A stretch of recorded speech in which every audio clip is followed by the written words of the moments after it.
Number ১, আজানের সময়ের দোয়া। নাম্বার ২, আজান ও ইকামতের মধ্যবর্তী সময়ের দোয়া। নাম্বার ৩, সালাতের সেজদা অবস্থায় দোয়া। নাম্বার ৪, সালাম ফেরানোর আগে ও পরের দোয়া। নাম্বার ৫, সূর্য ঢলে পড়ার পর জোহরের আগে। নাম্বার ৬, রাতের শেষ তৃতীয় অংশে। নাম্বার ৭, জিকির করার পর দোয়া। নাম্বার ৮, মোরগ ডাকার সময়। নাম্বার ৯, নেক কাজের ওসিলা দিয়ে দোয়া করলে। নাম্বার ১০, জুমার দিন আসর থেকে মাগরিবের নামাজের মধ্যবর্তী সময়ের দোয়া।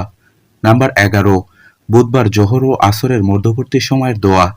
নাম্বার ১২, সূরা ফাতিহা ও বাকারার শেষ ২ আয়াত পাঠ করার পর। নাম্বার ১৩, দোয়া ইউনুস পাঠ করার পর দোয়া। নাম্বার ১৪, ইসমে আজম পাঠ করার পর দোয়া। নাম্বার ১৫, বৃষ্টির সময়ের দোয়া। নাম্বার ১৬, অজু অবস্থায় ঘুমানোর পর জাগ্রত হওয়ার পর দোয়া। নাম্বার ১৭, ইফতারের সময়ের